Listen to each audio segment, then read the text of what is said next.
Hello and welcome to the Luxury Lounge. That's right, every Thursday we head in the lounge, we shut the door, and we air our grievances with the world. And there's no such thing that's a grievance that's too big or too small or too frivolous. It's your problem, and it matters. It doesn't matter what the problem is. I'm here for you. We've shut the door. There's no one to look at you and go, pop, pop, pop, pop, pop.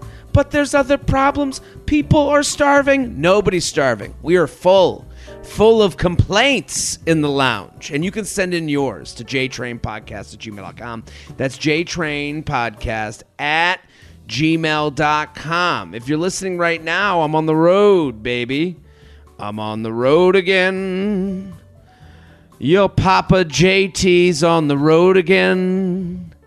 He's telling funnies. He's going town to town to town. JTrain's farting in all the Marriott Bonvoy hotels. Listen, I'm on the road, people. If you're listening right now, I'm going to be in Long Beach. I think I'm coming to Long Beach, Long Island. Our guest knows the area well, okay, before we get to them. Yeah, oh yeah, this guy's Strong Island proud. Get ready. That's what they call a tease in the biz. Okay, I'm coming to, we got the New York City, we just did the U Up live show. I'm taping this ahead. I'm going on vacation, as most of you know. I'm going to be in Nice, France, the Long Island of Europe. I'm going to be Dayton, Ohio, Brooklyn, New York, Washington, D.C., Long Beach, New York, Royal Oak, Michigan, Albany, New York, Milwaukee, Wisconsin, Timonium, Maryland, Richmond, Virginia. JaredFreid.com for tickets, JaredFreid.com for tickets. Okay, enough about me. Let's get to the show because I'm very excited for today's guest. And it is my pleasure. He's returning to the JTrain podcast, his first time in the lounge. He is the co-host of True TV's brand new show, 101 Places to Party Before You Die. Jon Gabrus, thank you for coming on, buddy. Thank you so much for having me. You said Strong Island representing, and I was going to come on as Alec Baldwin. So I want to interview Woody. What a surprise! Jared got a get. Boy, things are really bad after the manslaughter charges. Alec really fell on hard times. Ended up on the. I'm down to do your podcast. Let's talk about Johnny G. How are you, buddy? Jerry F. I'm doing fucking great, dog. Things are looking up. You know, dude, you're a cable TV star. It's all happening. Hell yeah, I'm up there with Q, Murr, Sal, just, you know. The whole True TV family. I'm a Carbonaro, a Conover, I'm a fucking Glazer, I'm a fucking Those Who Can't, a Tacoma FD. Oh, I love True TV and my Discovery and Warner Brothers daddies and mommies. Thank you. It is always douchey when they start calling it the family. As it, you know. I was like, I don't even like my family, so there's no way I'm going to like this fucking fake family for non-union rates. Okay. Right. Man, we are bringing people behind that Hollywood curtain. I have to say, I'm excited for you. I saw the show was coming out. I reached out. I was like, get the fuck back here, Jon Gabrus. We got to talk about this show. We want everyone to go watch it. It's called 101 Places to Party Before You Die. You're hitting the bullseye of this audience. Everyone here is a go out, have a vodka soda because they don't want too many calories, but they want to get as drunk as possible crowd. A Foso and a charcuterie board is the JTrain crowd. That's right. I keep saying JTrain and then remembering that was my first like real subway in New York City because I lived on like South 4th and Williamsburg. So I'm riding the JTrain once again. I say as you fuck me in my ass. You're back, baby. Me thrusting. Marcy Avenue coming up. Yeah, dude, honestly, it's right in the wheelhouse because it's like we're aging party animals, you know, yes. We're ex-hardcore party animals. And you know, Adam Pally's my co-host is a father of 3. I'm married and have high blood pressure, you know, so Perfect. Like we play the game differently, but that we get after it in every city too. So. Now, explain the show. Let's get this out of the way. We want people to go watch and listen. However you watch, it's on True TV Thursday nights 10:30. But like DVR, stream it, do what you do. Follow Gabrus on Instagram @Gabrus. Go and don't and even watch it and just tweet about it right now. Right. Like as you listen, if you're like, I'm never going to watch the show, just tweet, use a hashtag, tag true or something. Lie. I'm cool with lying. I always say this about the podcast, and you have podcasts, High and Mighty and Action Boys podcast. I say it. I say just touch it, just massage it, touch it in any way you can. Like it, share it, listen to it. Do whatever. We just need whatever you have it. the bandwidth for. Whatever you currently can handle. You know what I mean? Just if you're not busy at all, every time you go to someone's house, take their phone and subscribe to our podcast, and then take their TV remote and DVR 101 places.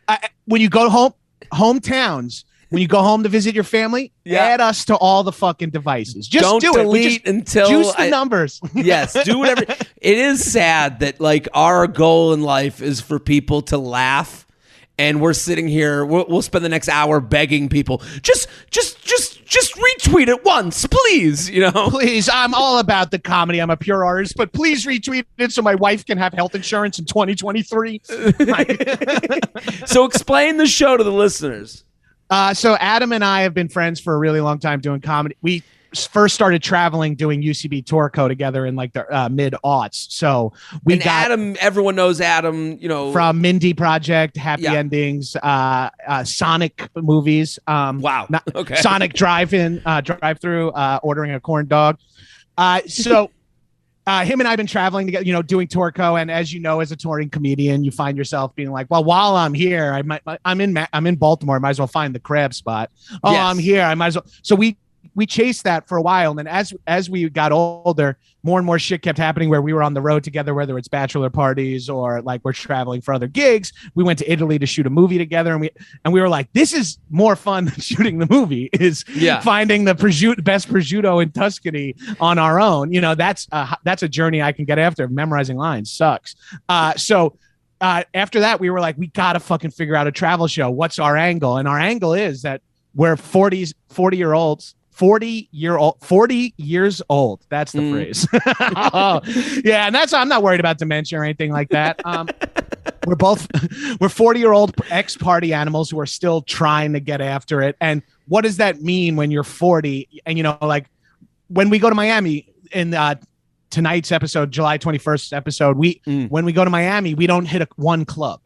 Yes. And it's just like, and that's my idea of partying. It's like, I drink too much cortaditos at a Cuban cafe. I eat a bunch of pork and then I have like diarrhea. I go rollerblade. You know what I mean? It's like, that's my idea of travel. That's the thing when people, I get frustrated with the suggestions I get when I visit a new town. Like I'm visiting Raleigh.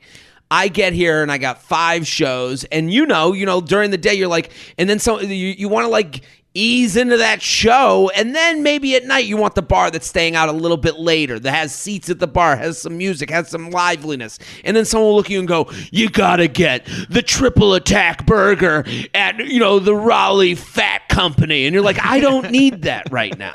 Yeah. Oh, also highly recommend having a travel show that has been shot and edited like a couple of months ago for people to go, can't believe you didn't try the dumplings at Dr. Dumplings on Fifth Ave. And you're like, all right, sorry. Do you know we have 21 minutes? Like we can't go everywhere. Right. We visited our real doctor after we finished this trip. Yeah, for real. Who told us to get off of dumplings. That was the crazy part of the trip. It's literally a dream job. Everything about it is fucking awesome. I'm working with my best friend. Imposter syndrome not activated at all because I'm just being myself. I feel comfortable doing that. Getting paid to eat and drink.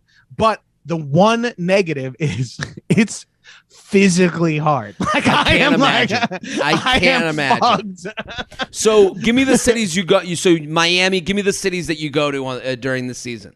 Denver, Miami, Richmond, Atlanta, San Juan, Puerto Rico, Portland. San Juan was a fucking riot, dude.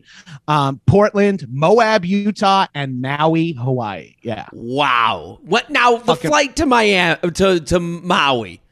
Are you pinching yourself? You're on a flight to Maui to tape a TV show about eating and drinking. Are you sitting there going, God, don't, this is this real? I would be thinking.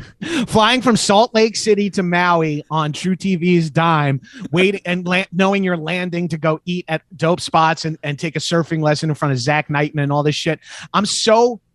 Dude, Jared, I'm pinching myself in one of those ways where it's like, when you're like, I'm a gambler and you're like, and like, all I need is for that one more thing to happen, but you don't want to say it because you don't want to. So you just kind of concentrate. That's me the whole time going like, please don't take this away from me. like it's just too good to be true. So I'm constantly like in a classic anxious, self. I'm like, it's all going to fall apart. It feels like the heist movie where we're just about to load the money into the car and then the cops are like, got your ass. Well, listen, I want people to know, some people might hear this and they're probably going, who the fuck is Jon Gabrus to get this opportunity? Fuck Fair him. enough. I was here. Let me give you some inside Jon Gabrus knowledge.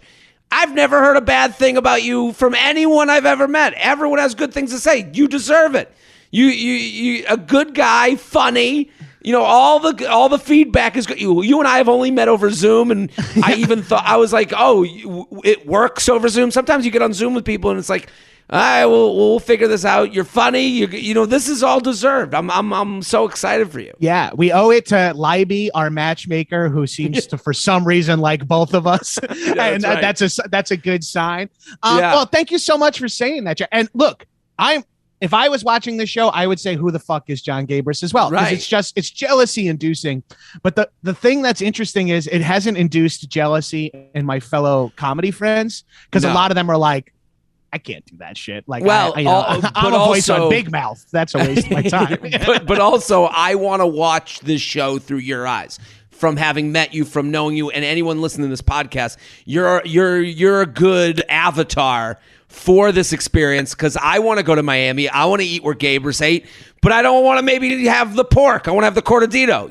I want to pick and choose my Gabrus. Smart. I highly recommend choosing one or the other. Both together, it means you're searching for a Starbucks to drop heat in real quick. So listen, we want everyone to search for a Starbucks to drop heat in after watching this show. Now, everyone, set the DVR, go stream it on TrueTV.com, go to Gabrus's account on Instagram. All his links are there. At Gabrus on Instagram. 101 places to party before you die. It's on True TV Thursday nights 10:30. This is a show that I am telling everyone right now, you're going to love it. You're going to love Jon. Okay, you ready to do some complaining?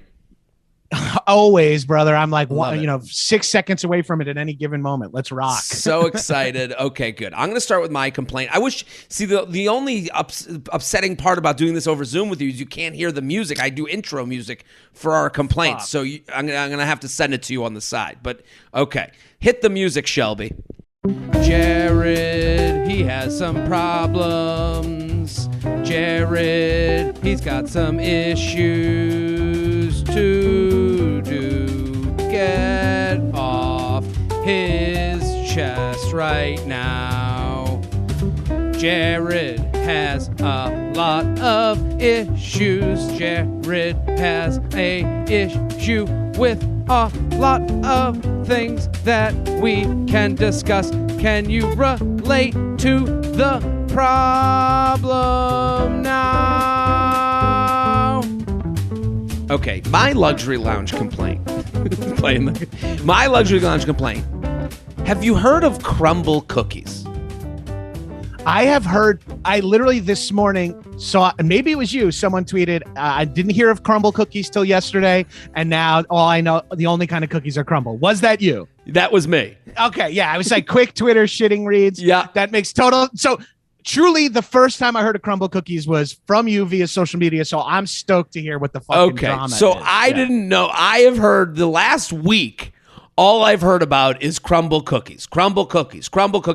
And then I assumed it was this new hot spot in LA. So I was like, oh, I'll ask Gabrus about crumble cookies.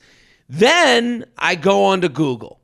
And I'm at the point, and I go into Google, it is a chain, okay? And it is located in all these cities. And there's one 11 minutes away here in Raleigh, North Carolina, from where I sit. I am so fucking mad that someone on TikTok has put into my brain the idea of crumble cookies, because now I have to get into a $20 Uber to go get this cookie, eat it, yeah, it's pretty good, come back, and not need to have eaten that cookie. Like, now it is in my head. To me, it's like all these froyo places that existed in the past. It's like the pink berries, the red mangoes, that right. shit. Yeah. Like, I had to try. I tried every version of pinkberry, and I tried every version of cupcake, and now we're in cookie times, and now I have to try crumble cookies, and I'll have to try the next, misspelled cookie and dough and cookie time and on and on and on until I am 7,000 pounds and I'm just sitting there on top of a mound of cookie wrappers. And this doesn't even include the places on Postmates and food apps that are like ghost kitchens, that are like a Denny's that is delivering cookies under the name like Cookie Monster AH or whatever, like there's so much shit like that. I'm like, and people are just choosing wild ass names on these apps too, where it's like, this is called like fuck shrimp, and you're like, what? And you're like, we do the best fucking shrimp, and it's like all curse words and shit, and then you click on it and it's in the same location as 9 other dumb name places, and you're like, that's right, what the fuck is going on here? It's like, and that's the thing, we're all just getting incepted by these algorithms where it's like, I looked at one cookie video and now every video is get to crumble. You better get there. You better fucking get there. And it's like, I am a food addict of sorts. Like, I do not need this pressure. This is like a guy cooking a spoon of heroin in front of me. Like, it's right. I'm going to eat cookies. I don't need everyone telling me to, or else it's going to be bad. Right. And then I could just get the one at the hotel they give you downstairs. I'll be fine. It's going to be the same as that. The DoubleTree cookie is fucking as exactly. As comedians know, you stayed in so many weird ass chain hotels. You're a Bonvoy guy. Me too. And then thank you. But the fucking DoubleTree cookie is magnifique, and it's warm. They keep it's it warm. And it's like, but also warm cookie from wherever is going to be fine. There's going to be someone, and now I'm going to get someone that DMs me, dude, no, crumble's different. Is it $20 in an Uber different? I'm gonna literally go like I'm a Star Wars fan going on opening night. I'm gonna travel to go get a crumble cookie. Like, this is what's gonna happen, and I know it's gonna happen. Sleeping out on the street the night before to get the ginger snap, a limited edition right when they open. It's like buying fucking Jordans on Fairfax or some shit. That's gonna be me. Is he homeless? No, he's trying to see what next week's crumble flavors are. Yeah. Oh, weird. Odd Futures out here doing skateboarding in front of Crumble. That's my complaint. Jon Gabrus, do you have a complaint? I do, and I hope this isn't too weird to do a meta complaint. Oh, not too weird. Hit the music. It's the guest's turn to complain. They're ready to jump in. They've got lots of problems too. It ain't all about Jared. Let's hear their complaint of the day. Let's hear their complaint of the day. They're invited on the show to have some fun and complain with you. Let's hear that complaint. Okay. Go ahead. It's a little weird. I'm going to make a meta complaint. I fucking hate seeing other people complain. I don't mind if they're complaining to someone they're with. I can't watch someone complain to someone else. So here's an example. Mm-hmm. Anytime I catch someone complaining to a flight attendant about something, about the delay, about the plane, I get so angry with that person. I'm like, complaining like that is for amongst your friends. You're not supposed to add, or on a podcast apparently, but you're not supposed to add stress to this poor person's day who's getting fucking like. I understand that flying is, and we fly a bunch for work and travel shows, comedians, all that shit. Flying is very stressful. It sucks. They treat you like shit, blah, blah, blah. But we're in it now, bitch. That's the choice you made when you showed up at the airport. We do. And I'll tell you what, the lady at Delta who's like, trying to just make a little extra scratch to fucking put her kids through to keep insurance up for the family and shit. She's not the problem. They're not the fucking problem. Stop wasting these people's time with your super specific personal complaints that it's like, well, if I can't get the children thing, and then I can't, and then it's for me if it's not, and it's like, shut the fuck up. This is hard for everybody. Go and bitch to someone higher up at the company or to your loved ones. That's what complaining is for. Stop complaining at the restaurant to the fucking waiter. It's not their fault. And also, even if it is their fault, let's just support fucking people who are working hard and just go, you know what? I'm wealthy enough that I'll eat at a restaurant again and hopefully it'll be better. See you later, pal. I'm tipping you 18% because you were awful to me. Because life is a hellscape and we're all just trying to get through and pay some rent and get some health insurance. Right. Every time I'm in one of those situations and I see someone bitching to the Delta worker or the fucking, the barista, hey, I ordered blah. I go because I can't personally complain to them because I've been a bartender, been a waiter, and I've done, slang drinks. But these people need to just walk a mile in the other person's shoes. Wow. But for real, imagine the flip, and you're on hour 11 of on your feet, ripping out fucking oat milk lattes for some of the worst human beings alive. And then one of them's like, I thought I got a venti. And it's like, just shut the fuck up.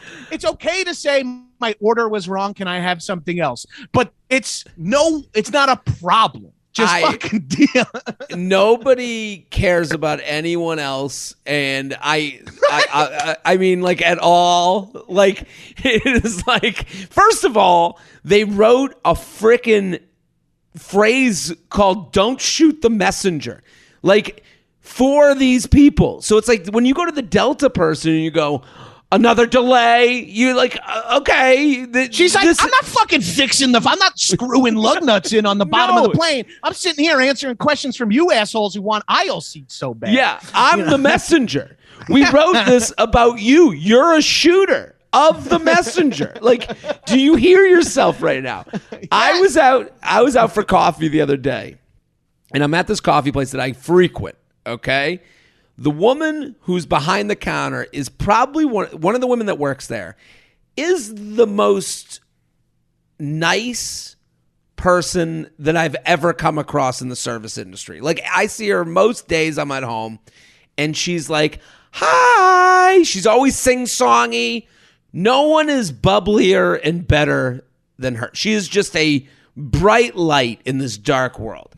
I walk into this place the other day and I order with someone else and I see her behind the guy and she's hyperventilating.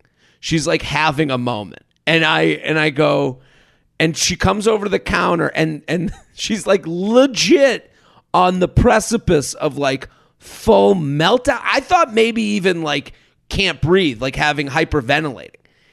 And the guy next to me sees her and goes, yeah, it's oat milk. It's not regular milk. As she's and I go, and she comes over to the counter mid hyper, and I go, are you okay? And she goes, no, I'm the crier here. And I go, it's okay. And this guy just is it's not regular, and I go, I'm do you see what's going? Are you aware? And no one is, because everyone is the lead in their own fucking movie, except instead of having to rescue their daughter from a weird kidnapper, the premise of theirs is I have to get to work on time and continue making six figures, and it's that's their own, and everyone is just in a fucking movie where they're the star of it, and all the cameras are pointing at them, and it's take a minute. Movie stars are attractive. Movie characters have reasons that we are watching them. You are neither. We all have protagonist disease. I'm aware of it too. Sometimes I'm I hear my name, Gabrus, in the crowd. I'll just someone must have said Gabrus. And it's no, you're a egomaniac. But I'm self-aware. Other people they were talking to their buddy, Gay Russ. Hey, look, it's Russ. Gay Russ over here. My rugby team in New York City nicknamed me Gay Bruce. Even though we had gay guys on the team, they thought it was really funny to be and then the other teams think your name is Bruce and you're gay. I was oh, yeah. Good joke. Fine. Got him. Got him. It is 2011, guys. It's like the one gay guy on the team giving you the name. He's like, no, this will be funny. No, it's good for me. Trust me. I'm so tired of being the one gay guy. Like, got you. Yeah.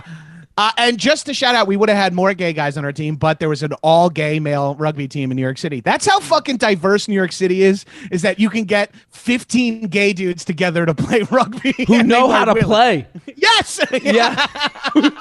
We're like, I played it in high school. And they still have rugby nicknames. There's dudes like the Machine and like the Eagle. Is that a thing? Is rugby have nicknames? Rugby's a big nickname sport, yeah. And like sort of like usually a little derogatory or a little nationality based is always like one, like especially not to be repeated here. Yeah. Nobody can videotape any games. They put your phone in a yonder before a rugby game. Yeah, we got the same rules as Chappelle, except even 2008 rugby team made up of a bunch of fucking misogynists are less transphobic than Chappelle is. Listen, I'm with you. The complaints are crazy. I can't. When someone complains to someone who can't do anything about it, it's just them trying to beat up on someone. And yes, it's like, exactly. Go with that means you have no friends to go. And another thing, that's what this podcast is for. Is for for us to read these emails and go, yup, and here's 7 other reasons I'm pissed. Yeah. But not to look at someone and go, my day's ruined? Nah, now our day is ruined. That's the worst complainer. Yeah, and it's almost like, just to tweak that line a little bit, I'm slightly inconvenienced? Well, now your day is ruined. It's always like, it's never, it's unequal warfare. It's like, you're like, my bag is delayed? Well, I'm going to make you cry. Like, what? You sounded like Hulk Hogan of bad complaining. Ooh, brother. My day's bad. Oh, brother, now it's going to be a bad day on you, brother. Yeah. Putting new spin on the phrase Hulkamania. That's right. Hulkamanic depressive, brother. Complain-a-mania coming at you. One last subsect of complaining is the people who can't drop the thing that happened. Like, I got the wrong dish. Oh, okay. They fixed it. You got the right dish. And then like, man, it's crazy. I got that fucking shrimp scampi. I didn't even order it. And it's like, we know that's in the past. It's been people whose problems get resolved, but they need to live in the drama because they are uninteresting fucks. And they have no other stories. They got one. Right, they got one thing to go on, and they're like, I got my thing for the rest of the month. Like, I that's constantly, like, that's most of my family, by the way, too. How was your flight? Oh, we took off 11 minutes late, and then the TVs had to be rebooted twice. It's like, yeah, but you flew through the air to visit your son in California. Yeah. It's like, I think that's a win, Joe. And you got in ahead of time. Okay. Imagine someone's like, how was the drive? It's like, someone sped past me, and I also almost ran over a cardboard box on the 101. You're like, this is not interesting. Shut the fuck up. You got here. How about you got nothing? Yeah, right. Just say, fine. You know what? It's my fault for asking, how's your flight? One of the dumbest fucking questions you can ask. How'd you sleep? How was your flight? How was the drive? But that's like one of those accidental icebreakers you just say. You know what I mean? Yeah, like, how you doing? And how are you doing? Hello. Yeah, exactly. Yeah. The JTrain podcast is brought to you by the official underwear of podcasting, MeUndies. Famous for their buttery soft undies and bralettes, MeUndies loves podcasts just like you. And I love MeUndies. I love that something you don't think about can now be taken care of. You have underwear. You have bralettes. You have, some are good, some you don't like wearing as much as the others. Take the ones you don't like and let's replace them. This is an opportunity. Everyone knows MeUndies for their super soft undies and comfy bralettes. Did you know they make other stuff too? We're talking durable, cushy socks that will make your feet sing. Super stretchy loungewear, daily tees, shorts, and rompers that add a silky softness to your everyday life. They can even make hoodies for your dog. They got dog hoodies so you can match every important person in your life. Available in sizes extra small to 4XL. They have tons of colors and prints. Make MeUndies your destination for all things soft and sustainable. Okay, here's your deal. MeUndies has a great offer for the listeners. Get 20% off, plus free shipping and returns on your first purchase. To get 20% off your first order and free shipping with a 100% satisfaction guarantee, go to MeUndies.com/JTrain. That's MeUndies.com/JTrain. JTrainPodcast@gmail.com. People send in your luxury lounge complaints. We're going to get to the complaints. Title it Luxury Lounge. Let us know what you're talking about. Here with Jon Gabrus. Go follow right now at Gabrus. He's got a TV show. A show, people. Come on. You got to go watch 101 Places to Party Before You Die. People, you're going to love it. It's on True TV. Thursdays, 10:30. Are you ready, Mr. Gabrus? Oh, I'm fucking ready, dude. Okay, Luxury Lounge, Mean Patients. This is in the ilk of your complaint. Are you ready? Papa JT. I'm a nurse at a busy metropolitan hospital. My job is stressful enough as it is. I'm dealing with festering wounds, poop, vomit, and piss all day. And due to the healthcare worker shortage, we're always understaffed, not to mention still underpaid. People don't often realize this, but most patients at a hospital are old. And by far, older patients are more likely to be grumpy, sexist, racist, and treat healthcare workers like their personal servants. That's not even mentioning dementia, which makes people who are already all of the above less filtered and more unreasonable. Because we understand our patients are sick, vulnerable, and scared, we give them a lot of grace, even when they are often mean to us for reasons that have nothing to do with our actions. My complaint is these patients and the fact that I can't tell some old bat to shut it when she's yelling at me that I'm taking too long to respond to her call bells when I've been busy changing 5 adult diapers in a row. I can't complain to anyone about the demented man who screams like bloody murder when I change his dirty wound dressings because I sound like an unsympathetic or cold-hearted nurse. God forbid his family is in the room when I do it, because then I'll get a chorus of "you're hurting him" when I'm doing things as gently as possibly could be. That is so annoying. And when I'm sure they know full well how difficult their father is to care for, and they probably avoid him when he's not in the hospital too. I'll end this by saying that I love my job, but nobody wants to listen to that sweet young nurse complain about patients. Thanks for letting me rant. Annoyed RN. Mr. Gabrus, what do you think? That's so awesome, by the way. Annoyed RN, annoyed right now, annoyed registered nurse. It works on 2 levels. Great so work, annoyed.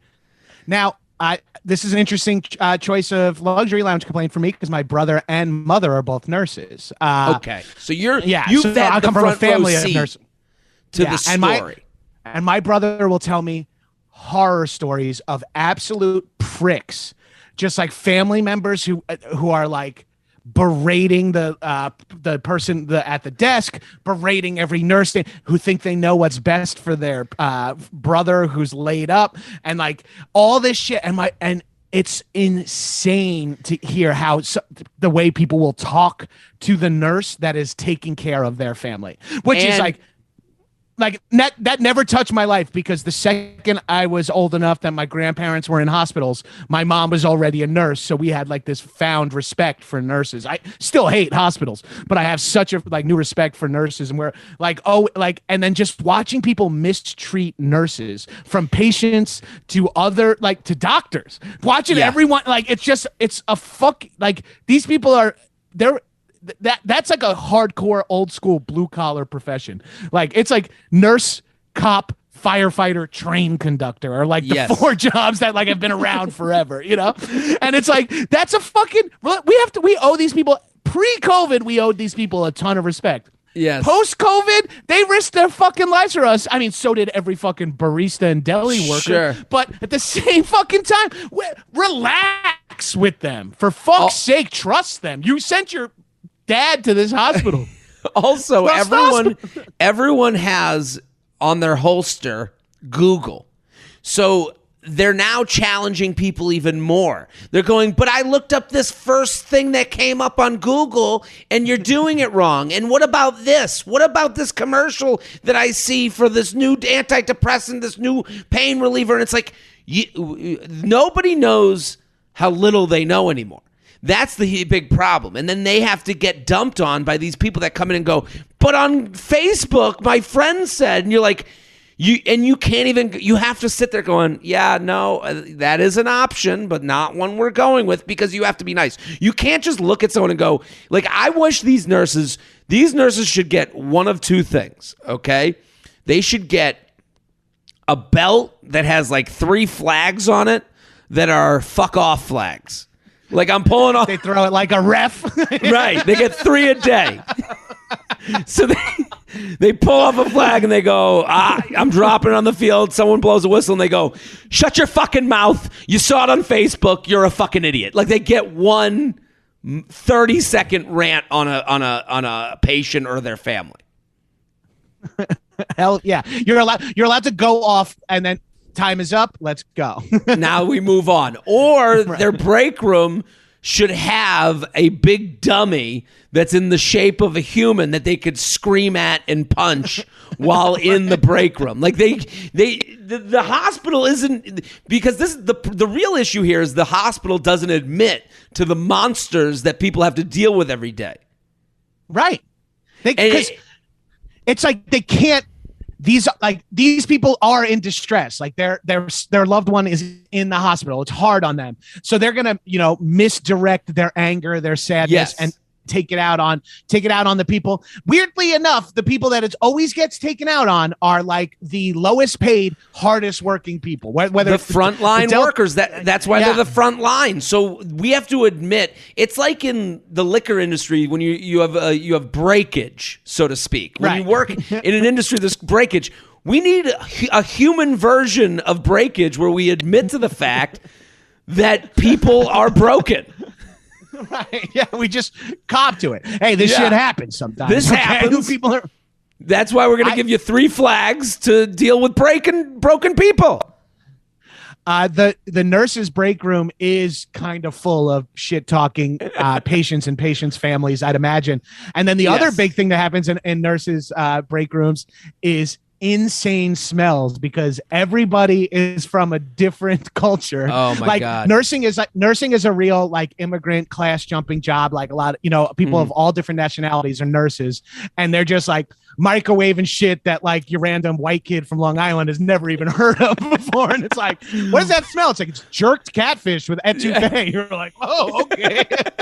Want to come and to we're work? Just going to microwave it in this small room for the 8 of us? Oh, okay. Yeah. You're just at a version of like a Turkish bazaar. You're just at, it's like everything. It's the food court of the Mall of America, literally. Got to send Phil Rosenthal to a nurse's break room and see like the cuisines he can have. Make faces for an hour. JTrain podcast at gmail.com. JTrain podcast at gmail.com. Here with Jon Gabrus at Gabrus on Instagram. The show 101 Places to Party Before You Die. Go. That is the longest title in the history of titles. Yeah, I know. We bought the rights to a book called 101 Places to Get Fucked Up Before You Die. Okay. And then True TV was like, well, we can't call the show Fucked Up. And it was really funny in that moment. Adam and I were like, oh yeah, that's fair. Like I never even thought of that. Like, oh yeah. We like, wasted a lot of money. Right. It was so, I was embarrassed of the fact that they were like, we probably have to change the title. I was like, no, why? Oh yeah, no, you can't have that on. You're like, I don't need $50,000, I guess. Luxury Lounge, hotel key cards. Jared and wonderful guest. I'm writing to you while sitting poolside at the Four Seasons in Lisbon, Portugal. My brother got sent here for some lawyer conference, and I'm tagging along for the free hotel stay and fun times. Love it. However, despite all the fancy bells and whistles, I still have to deal with the same issue that occurs at pretty much every hotel. I get to my room, my key card doesn't work. Why? Because I committed the mortal sin of putting my key card in the same pocket as my phone. It's 2022. How have they not advanced key card technology past this problem? I had to go back down to the lobby to get a new key card, and on top of that, their key card machine was having issues. The attendant had to walk me back to my room to let me in with the master key. Then I had to wait for them to bring me up a new fixed card, a full 10 minutes, delaying my time at the gym and then pool. Either invent a key card that doesn't get demagnetized so easily, or go back to analog metal keys. Ridiculous. Sincerely, trying to get my key card in every direction. What do you think? It's crazy. Like key cards are insanely fickle. It's like, oh, please don't put this near a phone, a TV, a computer, or other credit cards, cash, paper, air, and you're like, what the fuck? I'm out of things. Yeah. On the show, Pally is like legendary for losing his key cards, and like at the end of a week long in Atlanta, we were cleaning out the car, getting our fucking vapes and deodorant and shit, like whatever's been in the car that the talent has been riding around in. And in the slot of his door was like 11 key cards for the hotel we were staying at. I'm like, Adam, do you just get a fresh one every time you go in? He's like, if I don't find it in 5 seconds, I just get a new one on the way. And he's also putting it in the same spot every time. He's like, I'll just leave it here. I'll never forget this. And then re-forgetting it. I'll put it with the other ones where I'll never forget it. Yeah. But he eventually got this thing for his iPhone that was like a little folder on the back that stuck to his case, and he was able to put the room key in there. And then it was never near his credit cards, which I guess is the demagnetizer of them. And then he never loses it because it's with his phone, which he also will lose, but that's easier to find than a key card. See, I'm still lost on what demagnetizes it. Everyone seems to have a new explanation. It feels like we just made shit up. It feels like we just decided, we'll just say it's the phone, but we don't even know, just so we have something to say. Here's what I don't understand. Why haven't we switched to a number situation where you can go to the door and put in your PIN code and be good to go? Like a locker at every gym has. Yeah. Literally. I do not understand. I stay in hotels so much, and there's so much shit I just truly do not understand to the hotel. Where it's like room service ends at 10. It's like, well, no one needs room service during the day. Who in their right mind is like, I guess we'll just do dinner here with some chicken fingers? And you're like, yeah, I get why someone would get that, but like, room service is exclusively for people who are shit out of luck with the restaurants that exist in real life. Right. And it's either like, I got to wake up too early, so get me something. Like, room service should be, literally, it should be from midnight to 8 a.m. And that's it. Totally agree. I totally agree. After that, you got to like go outside and get something or Postmates. Like, yes. From midnight to 8 a.m., you should be able to get late night snacks into breakfast. And they should really play it up. They should go full on like post midnight foods. Like, yes, it should be nothing. It should be normal. It should be all shit like 30 dozen crumble cookies. Yeah, exactly. Exclusively made for eating in the dark. Should come on glow in the dark plates, so you don't have to turn the lights on. You can just sit in the fucking bed like a fucking goblin, just jamming down fucking. Oh, this is brisket quesadilla triple stack. Hell yeah, brother. The JTrain podcast is sponsored by ExpressVPN. Using the internet without ExpressVPN is like leaving your laptop open at the coffee shop table while you run to the bathroom. Most of the time, you're probably fine. But what if one day you come out of the bathroom and your laptop is gone? This has happened to me. This has happened to me. Starbucks on the Upper East Side. I went to the bathroom, came out, laptop gone. That person that I assigned to guard it, they were like, they fell asleep on the job. Everyone needs a VPN to keep your information safe online. Every time you connect to an unencrypted network, coffee shops, hotels, airports, a hacker on the same network can gain access to your personal data like passwords and financial details. It doesn't take much technical knowledge to hack someone. Just some cheap hardware and a smart 12-year-old could do it. Your data is valuable. Hackers can sell your data without you ever knowing it. ExpressVPN creates an encrypted tunnel between your device and the internet so hackers can't steal your sensitive data. It'd take a hacker over 1 billion years to get past ExpressVPN's encryption. Fire up the app and click one button to get protected. It's very easy. I am not technically savvy. It is fantastically easy.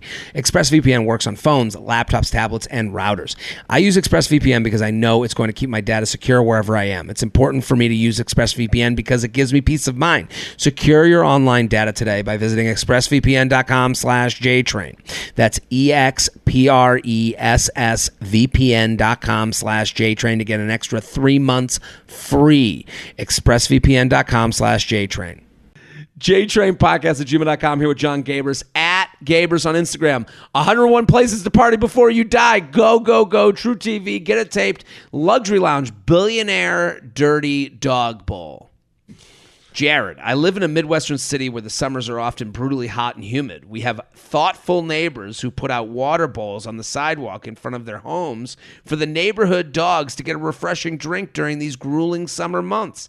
That's the most Midwestern thing I've ever heard in my entire life. Yeah, that's some like, if I did that shit in West Hollywood, like, in West Hollywood, shit gets stolen off my porch like daily here. It's like, and I get like food delivered a couple of days a week because I'm a podcaster, and you know, you got enough people support. You got enough ads that are like, yeah, drop off the fucking thing and I'll cook it. Promo code Mighty.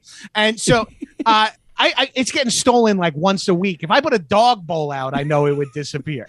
There'd be a man drinking from it. Yeah, it would be. There would be a group of people hanging around it. There would be someone in it on a hot day bathing themselves. Problem is that the majority of neighbors never clean the dog bowls and maybe change out the water only once or twice a week. My poor husky will see a water bowl and is so excited for a refreshing drink, only for us to get to the bowl and the water is full of mud, leaves, dead bugs, and is probably diseased. So then I'm the asshole in the eyes of the dog for not letting her drink it. Or I let her drink it and hope she doesn't vomit all over my house later. I would chalk this up to general neighborhood annoyances, but in my opinion, this is a luxury issue because the worst offender in the neighborhood is one of the richest men in the world. Some might even call him an oracle. He is a literal billionaire. Oh, a hint, hint. With a staff at his house, and the water bowl outside of this house could be the origin of a plague. Honestly hoping one of the staff members listens to the Luxury Lounge to remedy this. At the same time, I'm a little nervous that they'll start reviewing the camera footage and figure out who the person with the husky is. Either way, I'll probably be taking a different walking route for a while. What do you think? Well, look, Larry Ellison's a little too busy to be fucking cleaning out his bowls. Okay.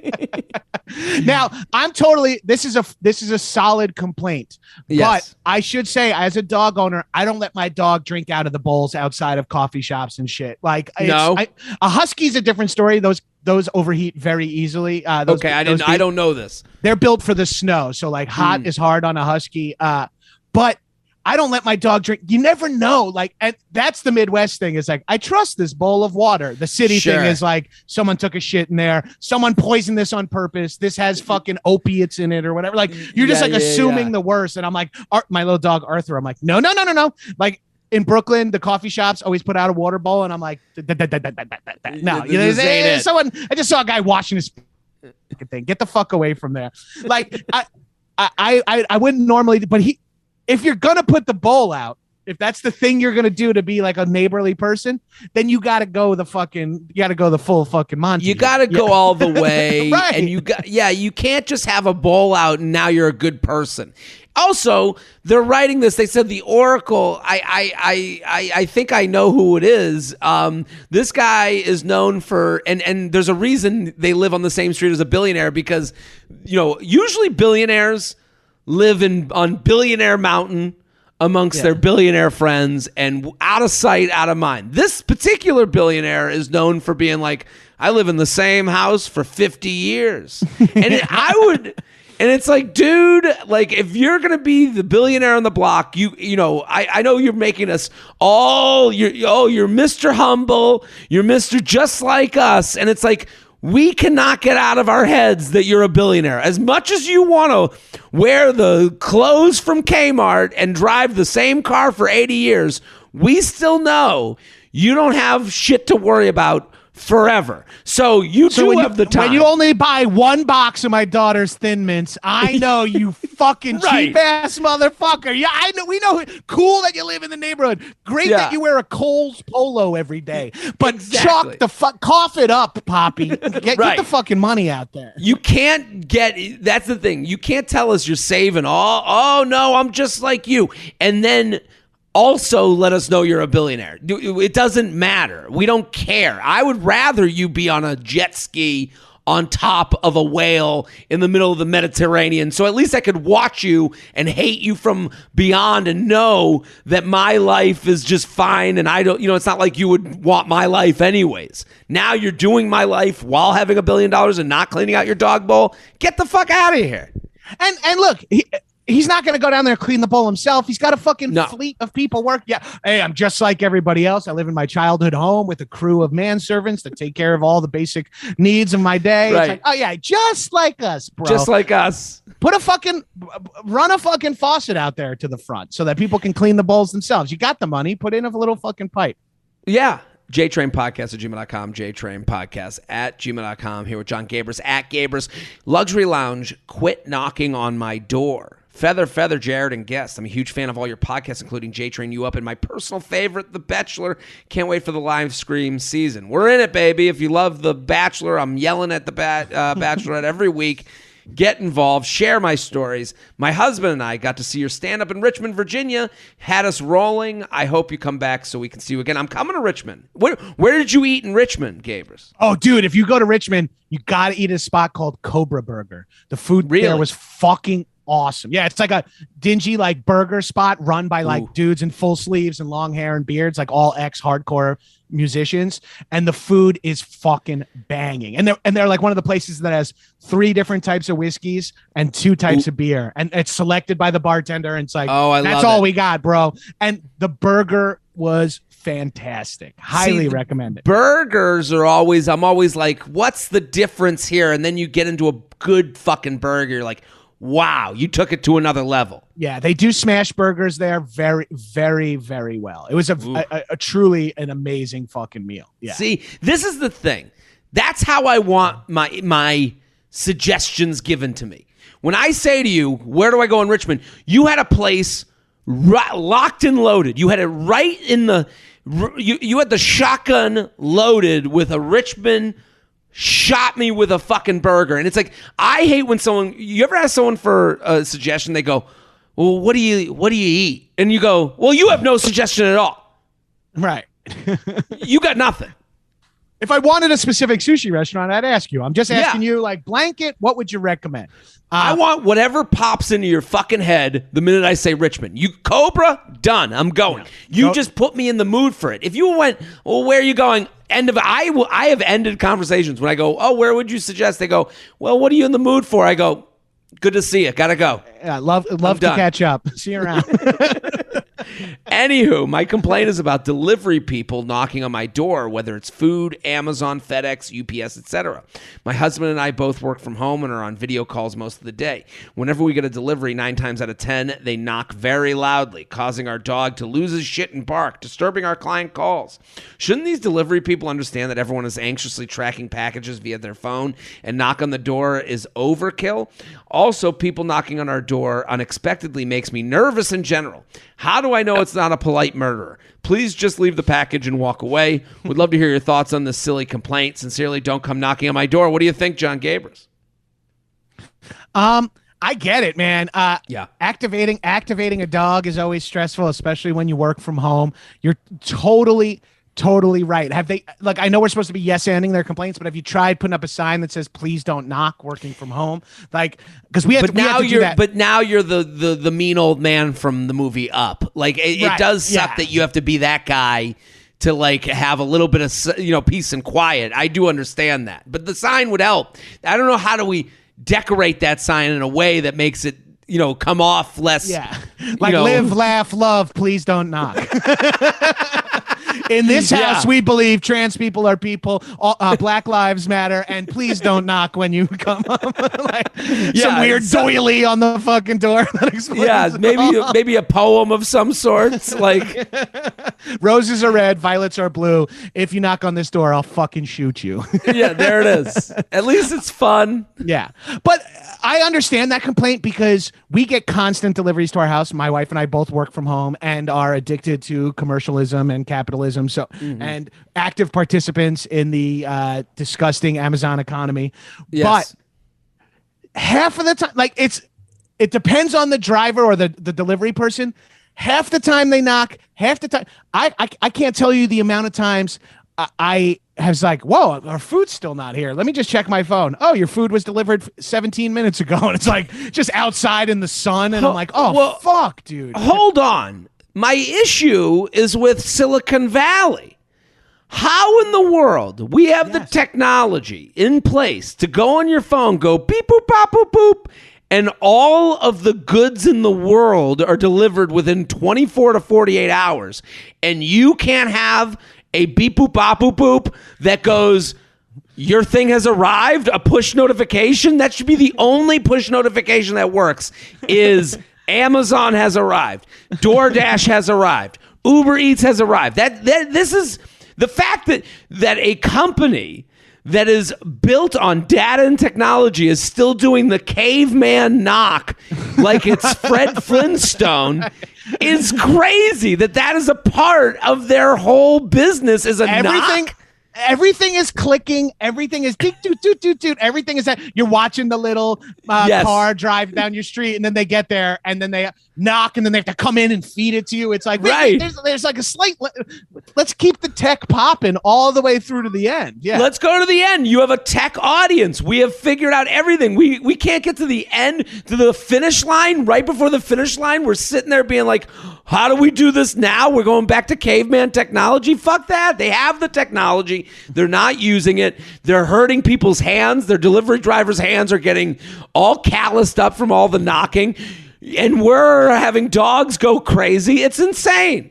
Yeah, especially, like, I understand what the writer is saying there when they say, and it's getting your door knocked on is terrifying, because even if it is just like your neighbor going like, hey, I was just wondering if you can move your car. Like, even if it's just that, you're like, I'm going to fucking kill this person. Like, and my over the pandemic, my apartment building, everyone got too friendly. Like, the worst. I tried to keep my boundaries up super hard, but my wife, who was new to working from home, did not know how to do that. I had already been doing it for 8 years, so I knew exactly how to engage my neighbors, which is a smile. I'm polite as fuck. Hey, cute dog. Oh, I saw you got a new car. That move. And now with Never your own am I at their TV door. show, you're getting autograph requests. My cousin needs a cameo. Do you mind doing it for free? Yeah, this is horrible. I have had people ask me if I can get Nicole Byer to record a video for them because I was on Nailed It with her. I'm like, that is not how this is. I wouldn't record a video for you, and I'm no way I'm fucking asking my most famous busy friend to do that. I have asked Nicole Byer for a video, and she sent it. And you're allowed to. You're like, I feel I'm not bad do now. it for a you roommate. held back. My friend's kid is like the biggest. She's like, my kid's the biggest Nailed It fan. I was like, I know what I'll do. I was like, talked to her like 17 years ago. I'm like, fuck, I'm one of those guys. I would do it for someone. I would do it for someone as well. I just would not ask. One of my neighbors one time knocked on my door when we had some people over. We had like some company over, and they knocked on my door, and she was drunk and she was holding a bottle of red wine, and I was like, oh, is everything okay? And she goes, yeah, I just heard you guys in here and wanted to see if you guys, if want to have some red wine and shit. I was like, what? You don't know any of my friends that are here. Like, this is crazy. And now she comes in because you can't just say like, no, and shut the door. Wait a minute. Like, you were having people over. You had how many people? Not a party. It's me, my wife, and 2 other couples. 6 people. So 6 people. 3 the couples. neighbor that you share a wall with. Not even apartment. I'm in apartment 1. They're in a different, like, they're not my neighbor. They're just in my little, like LA has like those motel style apartments where like your doors are just out. She's one of the other ones. She just happens to walk by our little fishbowl ass apartment with all the windows, see that, show up. And then here's where it gets fucking crazy. She sits down. It's already crazy. This is crazy. I'm already white knuckling my fucking cannabis mocktail that I'm holding. I'm just like, oh my God. And I already, like, I'm so worked up. And then I have like my friends who are there are drunk and are generally polite people, Of course. And they don't know how angry I am because I couldn't convey it in the minutes. So they're like, oh, Gabrus must know this person well or whatever. So they're asking them questions, and my neighbor starts going off about like sad ass fucking medical history they've been going through. My God. And like literally, so not only do they arrive to an uninvited to a party with the knock and then walk in, then they start bringing the whole thing down. And then I had to fucking man the fuck up and I was 39 at the time. I had to be a fucking hardcore 39-year-old and say, hey, look, our friends are getting ready to leave, and we just wanted to like say goodbye to them and stuff. So if you could head out. Like, Come on. I had to like bounce I used to do some security in college, and I had to like bring the politest energy I could to my neighbor. This is the most wild story of someone being unaware that I have ever heard. Dude, the kicker was I said, oh, Tiff, my Tiff has to wake up early for work. So and I tried to get her out, and she goes, well, if Tiff goes to sleep, we'll hang out on the porch. Like me and her. I was like, no, shit. You know when you realize your lie isn't good enough, when you're like, oh, I'd love to do your pod, but I have a show that night. Hey, I could do it during the day. You're like, God, I need a more bulletproof excuse than this. Now I'm in. Shit, that's exactly how I felt. They literally do the jujitsu of the reversal of right. She's like, well, if she's going to sleep, we can still hang out. I was like, I have to help her go to sleep. I need to eat her pussy before bed. Like you're just scrambling for ideas. You're like, I have to administer the fucking Michael Jackson drug to help her go down. Dude, I can't. This is the problem with the knock. Is it comes as a knock. Then you look through, who is it? Now they know you're home. You look through the eye hole. You see that it's your neighbor. You're like, what could this be about? They're like, hey, heard you partying. Like if I saw a woman with a bottle of wine waiting outside of my apartment during a party, I'd be like, oh, they're coming over to tell me that I was their hall pass in their marriage. And that's the only reason they could be here. I fucking wish, dude. And then I wish they were showing up to say, I'm your hall pass. Okay. Oh, come on in. And then she comes in and is just like, yeah, I'm just going through some shit, man, and brings down the party. Yeah. And it's it's now very funny. And like, luckily, I think they were blasted enough that they don't have full recollection of the evening. You know what I mean? Yeah, so yeah. They had to have been. They had to, because no apology ever, which is good. I don't want one. I don't want to engage on it ever again. We're done. Yeah, because I was like a little more firm than I would want to be with a neighbor. You know what I mean? Like, but that's that line crusher. One time a neighbor shouted through the window as they walked by, like, "Oh, hey, what's up?" To that, and I just went over and closed the blinds, because that I think is a line cross too. Talk to me in the driveway. Do not talk to me inside my house.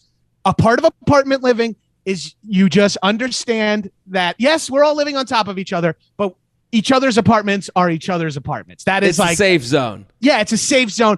I know that you can look in my window and see me fucking changing or whatever. It's just like, don't bring it up. Yeah, let's keep things classy here. I that is an amazing story. I'm just imagining her in her apartment before, because she's alone. She's a lonely person, obviously.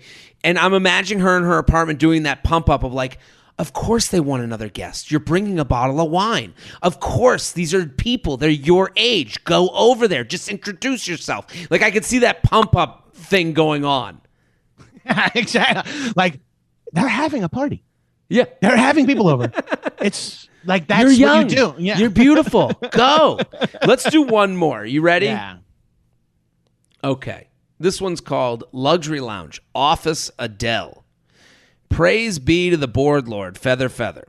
I recently started going into an office daily, and to be honest, it's amazing. I think we all took for granted the separation of work and home life the past 2 years. However, the shit I did not miss was the office pseudo musicians singing and humming all fucking day. It's bad enough my office plays music over a speaker rather than having people just listen to their own music, but to have multiple people doing different takes and hitting different keys to popular songs makes me want to go back to 2020. Anyways, I love the show. Can't wait to see your future Netflix special. What do you think, Jon Gabrus? I don't think I fully understand what the complaint is there.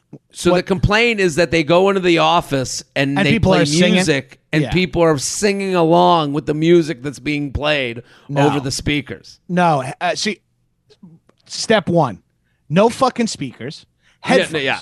That's how society works, is headphones. Right. And as a matter of fact, if anyone listening here is one of those speakerphone video playing out loud people, fuck, what are you doing? I don't even do that shit at home. Like, no less on the fucking subway or at the fucking hotel lobby, or like you hear that cringy, like you just hear a noise. You're like, what is that? And someone's like, what's going on? Yeah, they're watching a fight video on their phone, but it's fucking triggering in some way. Dude, and Headphones also means like you can't sit there and be like, hey, hey, like it's like shut the fuck up. And I think after these last couple of years, and I'm not saying anything out of the ordinary or interesting in any way, but I think after these last couple of years, people have forgotten how to be around other people. Of course. I've been with some friends who are like, when you're hanging out with them, we're just like, and I'm like, okay. You never did that 3 years ago. Yeah, what happened to you, man? And it's like, I understand that. We've been living alone, going feral for a couple of years. It's like fucking Castaway. You're coming back and you're like, gotta fucking remember society. You gotta assimilate to life again. Yeah. If I'm this person, I start singing with the Hummers. I start singing along with them. And let them know. Yeah. This is what it sounds like. This is what I'm getting. Give them the POV, okay? They start doing, hey, yeah. You're going, hey, yeah. And you start clapping. You start doing the clap. You start dancing. And they go, oh, am I out loud? Yeah, I can hear you. That's why I had to start dancing. Yeah. Yes, you are. Obviously, you know that. Shut the fuck up, man. Come on. JTrainPodcast@gmail.com. Jon Gabrus, you're the best. Thank you for coming on. This was so fun. Oh, please, dude. Thanks for having me. No one I like more shouting together and at than you, man. So I can't believe we haven't met. We got to meet in person. We got to get this done. Yeah, I'll meet you at Cobra Burger in Richmond. What are your dates? I'll have all 3 whiskeys. We're trying them all. Yeah, okay. The flight, baby. Everyone go follow Gabrus at Gabrus on Instagram. 101 places to party before you die. Go watch the show. Go, as we begged you to do in the beginning, just go subscribe to it on everything you can and make sure we get a season 2 out of this. The first episode is on YouTube. If you're a cord cutter, the first episode's on YouTube. Let it run on your kid's iPad all day or whatever. Is there a place that got cut that you would go to? Like, what's the first place you would go in season 2? Ooh, I'm hoping to go to Mexico in season 2, like either Mexico City or something like Baja, something not Cabo, but something interesting in Mexico. I would like to go to Mexico. Cancun. I'm going to go to, what is it? Charlie's. What is Senor Frogs. Senor Frogs at Cancun. I went to Cancun for my honeymoon, dude. Come on. I swear to God.